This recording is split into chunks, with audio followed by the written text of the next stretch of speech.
میں آپ کو اپنا مدعا بیان کر سکوں۔ سب سے پہلے میں آپ کو اس تحریک کو سٹارٹ کرنے والوں کا نام لوں گا۔ بے شک وہ میرے بچوں کی جگہ، میرے بھتیجوں کی جگہ ہے، اور جو حقیقت ہے وہ ہمیشہ تسلیم کرنی چاہیے اور برملا ہر کے آگے کہنی چاہیے۔ یہ تحریک جب سٹارٹ ہوئی، سب سے پہلے بے شک پونچھ میں، میرپور میں یہ کام سٹارٹ تھا، لیکن مظفر آباد کے اندر میں برملا یہ بات کہتا ہوں اور اس کا اقرار کرتا ہوں، سب کو ماننا بھی چاہیے کہ ہمارے طلبہ انہوں نے یہ سٹارٹ لیا۔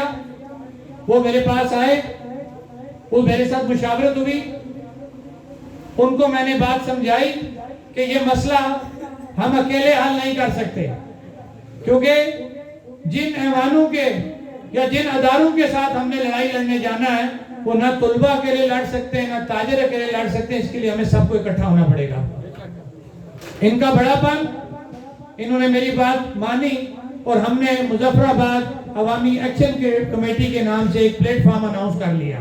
یہ ہماری پہلی کامیابی تھی، جس کی پہلی اینٹ ہمارے طلبہ نے رکھی۔ اس پہ میں اپنے تمام طلبہ کو مبارکباد پیش کرتا ہوں۔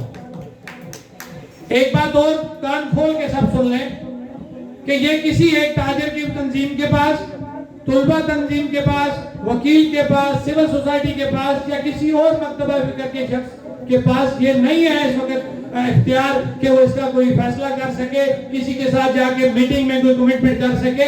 یہ کمیٹی کا فیصلہ ہے، اس کمیٹی کو آپ لوگوں نے اعتماد دیا ہے، آپ لوگوں کے اعتماد سے یہ کمیٹی بنی ہے، اور جہاں کہیں بھی اس نے جانا ہے، جو کوئی احتجاج کرنا ہے، وہ آپ کے اعتماد کے بعد اس کمیٹی نے فیصلہ کرنا ہے، کوئی انفرادی طور پہ نہیں کر سکتا۔